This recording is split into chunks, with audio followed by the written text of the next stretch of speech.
Happy Tuesday and welcome back to another edition of the Better Baseball MLB DFS podcast here at Fantasy Alarm and the Better Sports Network. I am James Grande. I am back, period. Michael Jordan, all that good stuff. This is baseball. He did play baseball, so it's relevant. Everyone forgets Michael Jordan, elite baseball player at one time, maybe when he was in fifth grade.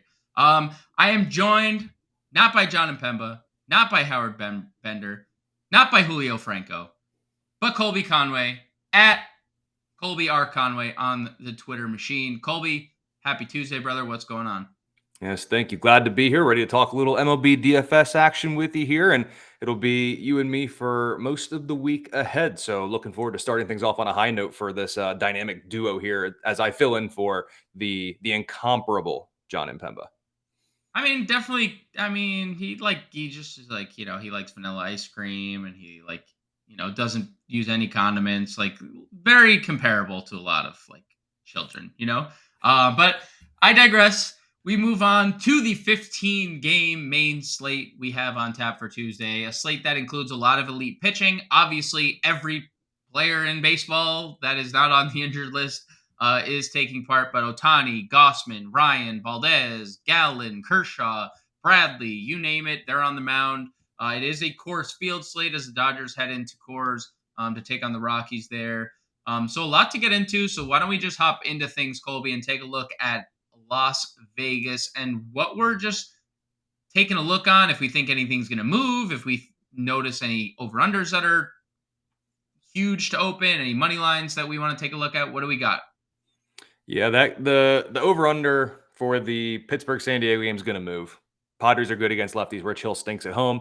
That line is bound to move. And it's crazy. Coming into the 2023 fantasy baseball season, Sandy Alcantara coming off a massive year. And now you look at it going up against the Red Sox of all teams, and they're not heavy favorites at all. What a fall from grace that it's been for him this year. I actually like a couple Boston bats because he's just been so bad we have to consider it. But first glance, those are the ones that stick out. Cincinnati as dogs on the money line is a bit interesting. I know Andrew Abbott's flirting with fire. He's really It's been good, but we're teetering right now. It's close. So those are a couple ones that jump out up front, with the big one being if the line for San Diego Pittsburgh is going to stay at 8.5, even if it moves to 9 or even 9.5, there's going to be runs scored in this game, and it's mainly going to be from one side, and it's not the side that I'm ideally rooting for.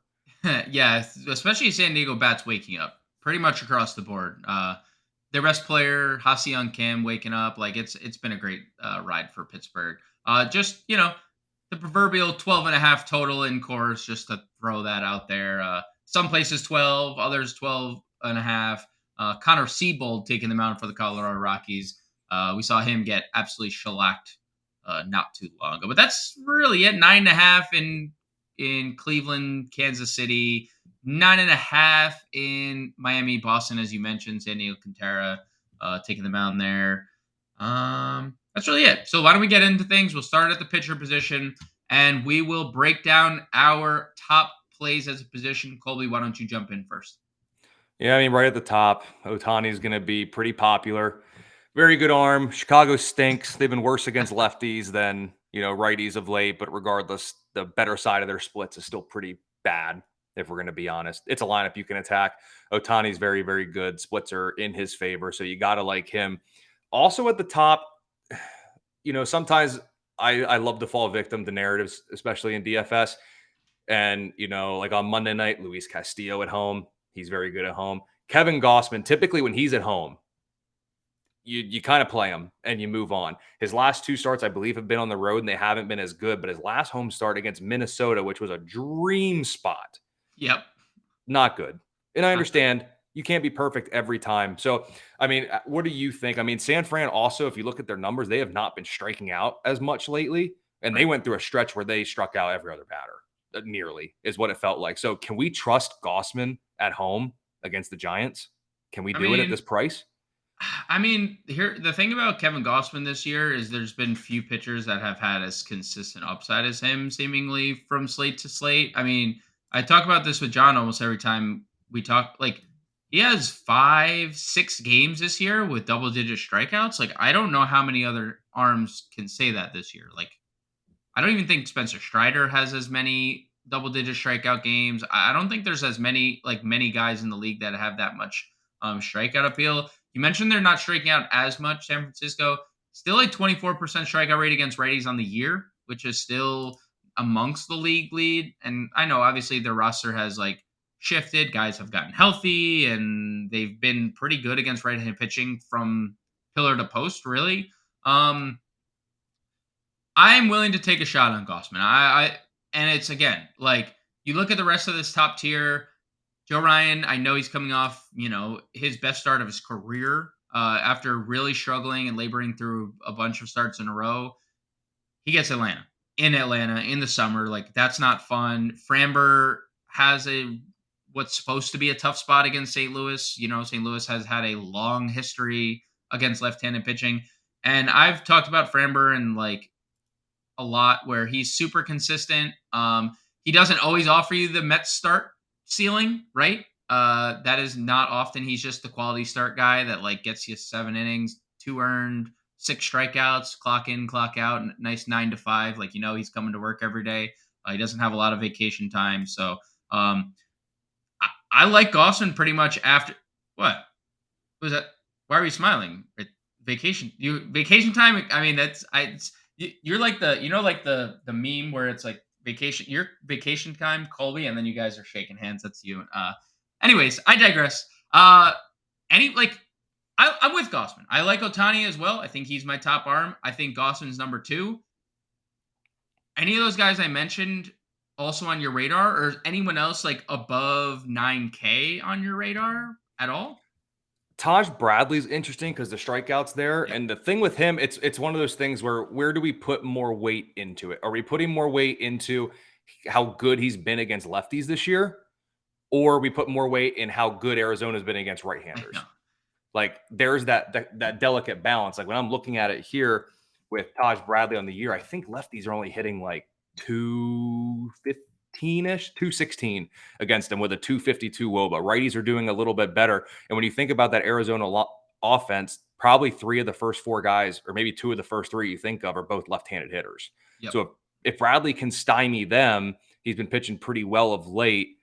I mean, maybe he's a guy that we can look at to go there. When you look at Arizona in June against righties, only thing is, here's another thing to put stock into: 5th lowest strikeout rate, and they do have a double-digit walk rate. So it's kind of Bradley's going to have the upside. He can strike out anybody. It's kind of like Spencer Strider. Even if he faces Washington, who doesn't strike out, you still have to consider Spencer Strider. I think at this point, like this price is pretty good with Bradley. I just don't know where I'm putting my chips on. Is it Arizona's dominance against lefties or Taj Bradley's dominance against left-handed hitters? I think my worry with Bradley is what you mentioned, and he can strike anyone out, even teams who don't strike out. That's very apparent. But the pitch count has been kind of limited upon his return back to the majors. Like we've only seen him hit 90 pitches once.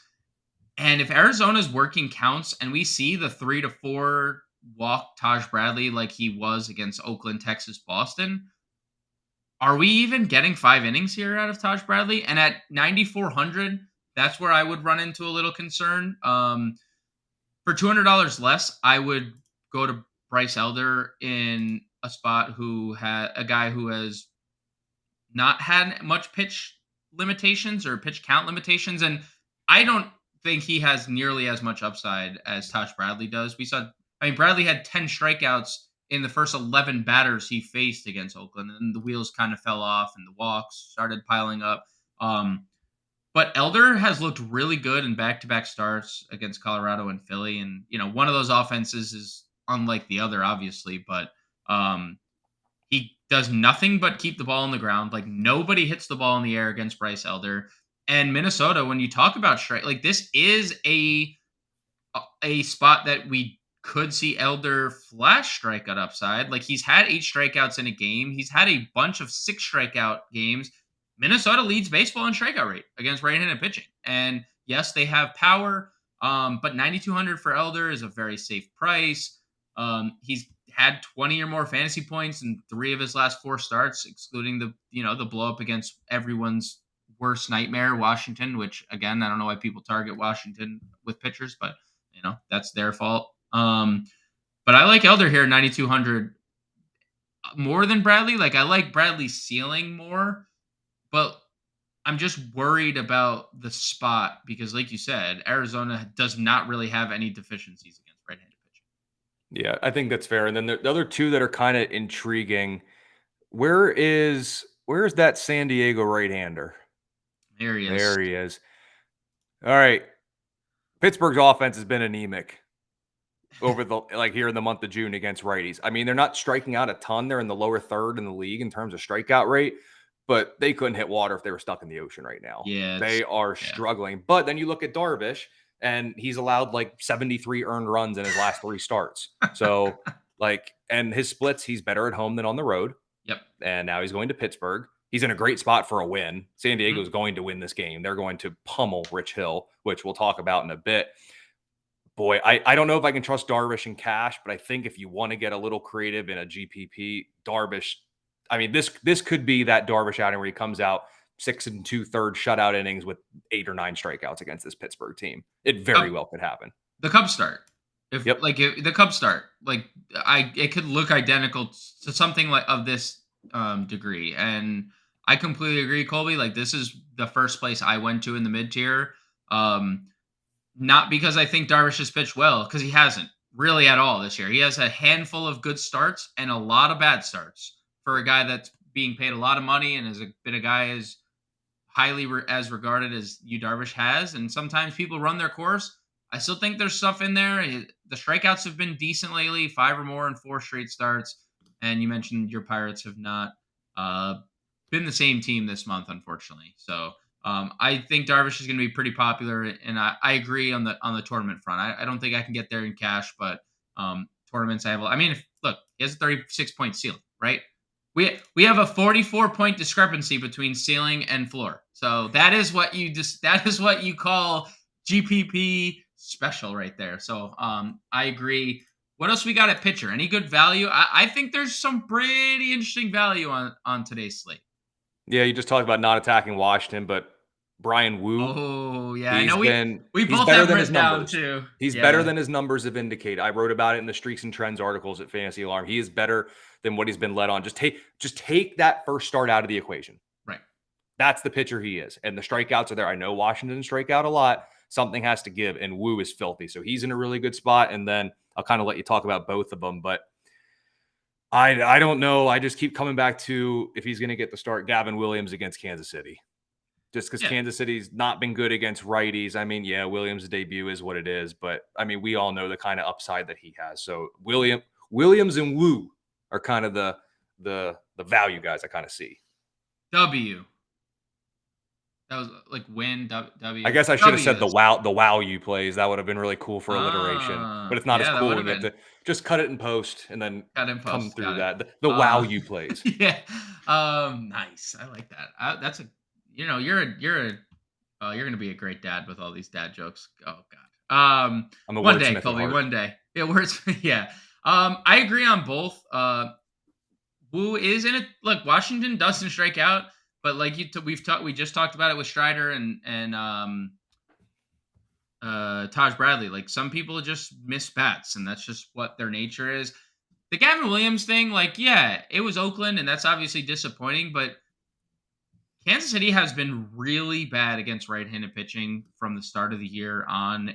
They haven't, obviously, things are not improving, losing Vinny Pasquantino. On the year, Kansas City 28th in OPS, 147 team ISO right near the bottom. Their WOBA is 293, tied for 27th. Like nothing suggests Kansas City's offense is good. And then the cherry on top, the 24.5% K rate. We know Gavin Williams has filthy stuff. We know he's going to miss bats at the major league level. It's okay. He's allowed to have a bad start in his debut. 5,900 is a stupid price. You pair him, and we could just do this quick. You pair him with Ohtani, you have a very comfortable $4,100 left for the rest of your roster. So maybe something to come when we get to the lineup construction portion of this. But let's dive into the infield. Unless you got any other value plays, Colby, I'll actually just give Ranger Suarez a shout. He has pitched extremely well after getting to a pretty rocky start, and he's still priced like he's pitching poorly, but he's allowed 3 earned runs in his last 4 starts overall. Um, and the Cubs strike out a lot, and Ranger Suarez surprisingly has been missing a lot of bats. Dodgers, Diamondbacks, Braves. Ranger Suarez has mowed them all down. Just gonna throw that out there that we're talking about Ranger Suarez of 2 years ago now. Like this was the guy they had 2 years ago when he first became a starter, not last year's version. So I'll give some love to Ranger Suarez. Anyone else for you, Colby? Are you ready to move on to the infield? I can't get Ranger Suarez right ever, so I'm just not going to say anything with him. But I will say he's in a great spot for a win because Philly is going to pummel Jameson Taillon in this one. Yeah, shout out to Jameson Taillon and the Scott Fishbowl player, Jameson Taillon, but Former Pittsburgh great. former Yankee great as well. I have his jersey in the closet. I don't have a jersey. I don't have a jersey anywhere. Let's move on to the infield. Let's talk about your top infield plays for Tuesday slate. Yeah, looking at the infield, I love the San Diego right-handed bats. We already talked about it a little bit. Manny Machado and even Xander Bogaerts, they've both been very good against lefties, especially of late, like in the month of June. Both of them are hitting very well. And then if you're going to pay up, I love Jose Ramirez in this slate. He is hitting the ball well. He's seeing a beach ball at the dish. He'll be on the best side of his splits, and that is enough for me. So if I'm paying up and if we have the money, those are guys I'm looking at, and I'll talk about Ramirez a little bit later too. Yeah, Jose Ramirez is when he's hot, he is hot. I completely agree. I saw him on the sheet, so I just like backtracked. I was like, oh, look, Colby's gonna take that thunder because I'm gonna actually just talk about more Guardians. Maybe a theme of today's show. Not all the way spend up, but like right on the border of mid-tier value. Josh Naylor and Andres Gimenez. I really like the Guardians in this spot. And it's not a lot, not a lot of times we get to talk about the Guardians, but they're going up against Brady Singer, coming off 5 earned his last start. Brady Singer, 6.34 ERA on the year. Just not the same guy. I know the ground balls were great his last start against Detroit, but he has largely been bad. And Josh Naylor has been insanely underrated. 57 RBIs on the year. I bet you nobody realizes that Josh Naylor's like in the top 5 of RBIs on the year, unless you're like really dialed into what's going on around baseball. Like Josh Naylor would not be at the top of the list of like guys that are driving in elite run production, like having elite run production numbers this year. He's been really good lately, 3-18 over his last 10. And again, gets Singer here. So I really like Naylor, back up 291 average, and Jimenez still under 4K. He's coming around, power, 2 triples in his last 10 games. We're starting to see a little bit of the reason they gave him $100 million in the offseason, with the power and the speed. So I like both Guardians to pair with Jose Ramirez. Freddie Freeman in cores, obviously, against Connor Siebold. Corey Seager is like, if Shohei Ohtani didn't exist, would probably be the clubhouse leader for AL MVP right now.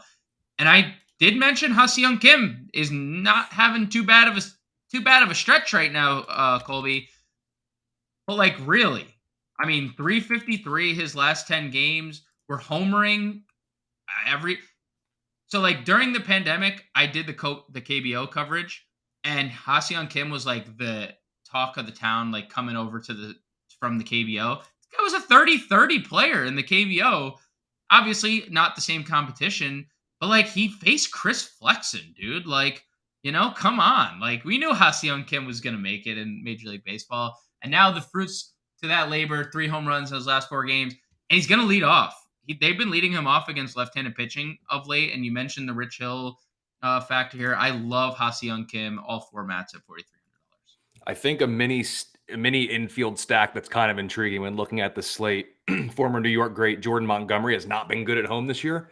Yep. Excuse me, and he's got some issues against right-handers, and I'm looking here. In the month of June, against a left-handed pitcher, Jeremy Pena hitting 529, Jose Abreu hitting 389. Those 2 guys are seeing the ball well against lefties. I have no clue what this lineup is going to do or what this team is going to do ever, just given their state of affairs. But these two guys, pretty Right. relatively well priced. Jose Abreu is finally coming around after he's Yep. been dropped from 72.7% of fantasy baseball leagues, it feels like. But in the month of June against lefties, you're hard pressed to find some better production. Pena may not have homered, and Abreu only has one, but the average plays, and they're at least hitting a couple extra base hits here and there. So Abreu and Pena could be an interesting mini stack if you want to target Jordan Montgomery. Yeah, I agree. And Abreu, you can get Abreu at a nice 3,200, and all the home run, all the power coming back from Jose Abreu. Too good to be that bad for too long. Um, any I got a couple. We'll move on to value. I just have a couple. I didn't love the value infield. I like the value outfield a lot more. Tony Kemp has been on one lately. I don't mind him. And the Dodgers recalled Michael Busch. He was one of their top prospects. He has not been great at the major league level, but nothing like a good Coors Field bump to get your bat going. What do you got here in the value tier, Colby? I see a couple guys you got listed. Yeah, I already talked about the two Houston guys. I like Justin Turner. Any pretty much left-handed bat for Boston plus Justin Turner, I think, is fine against Sandy of the Marlins. Bryson Stott, lefty bats for Phillies are going to be just fine against Taillon and the Cubs, if I'm not mistaken. Yeah. Yep. So that one's going to be good there. And then another one, too, when researching the slate for Monday, Jordan Westberg, young Yep. guy. He's going to be very minimum price. And if I don't have the tab open because I closed it, but if I remember correctly, no, he hit righties better. Yeah, I think he hit righties better than mine. But he's coming up from pretty big AAA production, and he's going to come up. And if they're going to keep him, as long as he's going to be this cheap, you have to consider him at any price, especially if you're going to try to get funky with two pretty high priced pitchers. He's going to be a free square for a little Yep. bit here for us. Hit seventh on Monday. A walk and a run scored in his first professional at bat. So he's already like 2x. Already paid off the price and more.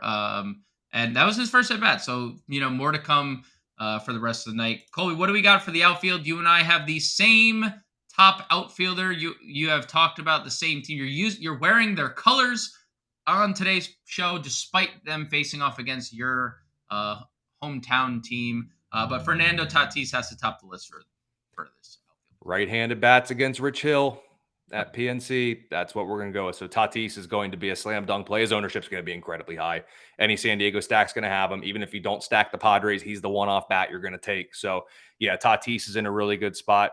Anytime a lefty faces Baltimore, Anthony Santander Yes, is a sir. threat to go downtown. So you got to always consider him. I actually kind of like some value options in the outfield. Like some of the top price guys, I'm just paying up for Tatis.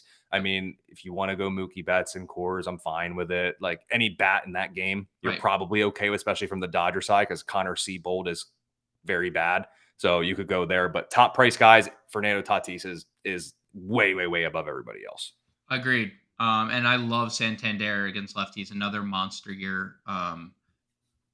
Another monster year. I don't know what else to say. And you mentioned you could play any of the Dodgers. JD Martinez had that monster stretch where it seemed like he homered every day, and it was against a right-handed pitcher every day, and that's what they have here in Seabold. Seabold actually worse against the righty split, so that could be an interesting play.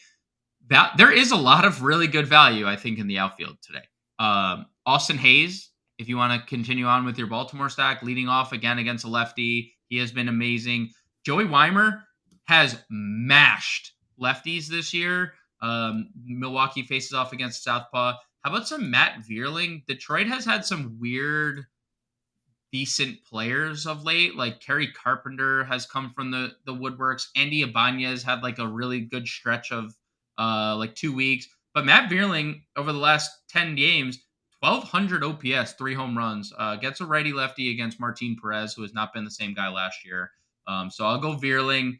And I like the Dodgers outfield, Peralta, Hayward, whichever one you want to play. I think Hayward has a little better splits against righties this year with the power. What do you got for value tier here, Colby?